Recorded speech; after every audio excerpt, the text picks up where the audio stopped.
কুমড়ো ফুলের বড়া। প্রথমে নিলাম বেসন,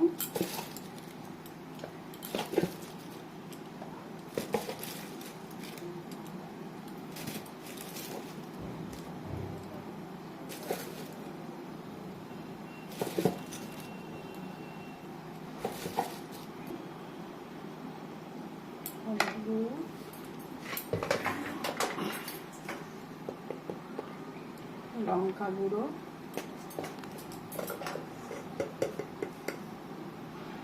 পরিমাণ মতো লবণ, তারপর জল দিয়ে পরিমাণ মতো জল দিয়ে বেসনটা ফেটিয়ে নিতে হবে।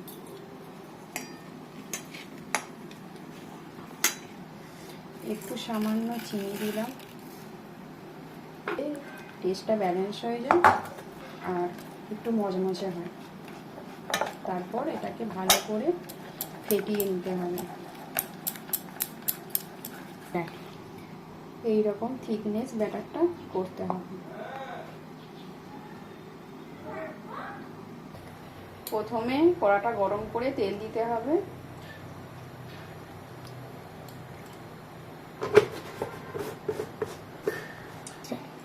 তেলটা গরম হয়ে গেছে, বন্ধ কর, বন্ধ কর।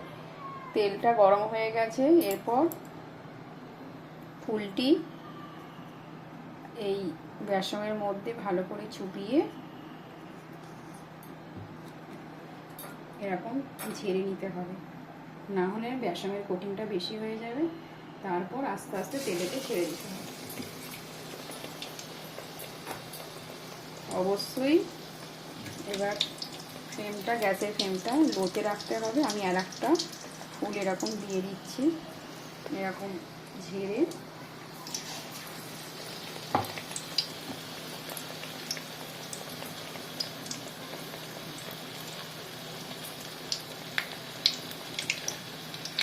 আর একটা দিচ্ছি,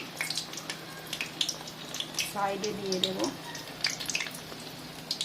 বেসনের কোটিংটা বেশি হয়ে গেলে ভালো লাগবে, একটু ছেড়ে নিলে ভালো লাগবে। এরপর গ্যাসের ফ্লেমটা লোতে করে ভাজতে হবে।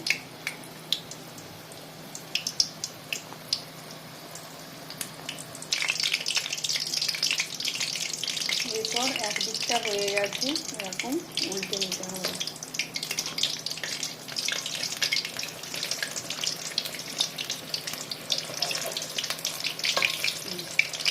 উল্টে নিয়ে লো ফ্লেমে ভাজতে হবে, তাহলে জিনিসটা কড়কড়ে হবে, মুচমুচে হবে, সেটাও খুব টেস্টি হবে।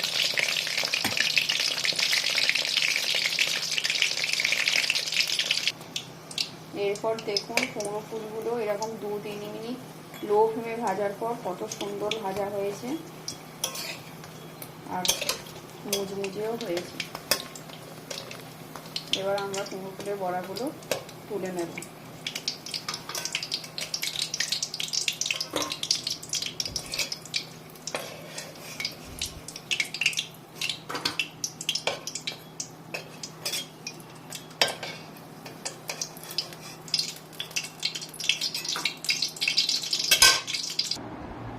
আমাদের কুমড়ো ফুলের বড়া একদম রেডি। আপনারা জানাবেন কমেন্টে কেমন লাগলো। অবশ্যই বাড়িতে করে খাবেন এবং কমেন্টে জানাবেন কেমন খেতে হয়েছে। খুব টেস্টি হয়, আর ভাত দিয়ে, নিরামিষের দিনে ভাত দিয়ে তো খুব ভালো লাগে, শুধুও খুব ভালো লাগে। ওকে, টাটা। আর যদি সত্যি ভালো লাগে তাহলে লাইক, সাবস্ক্রাইব করবেন প্লিজ।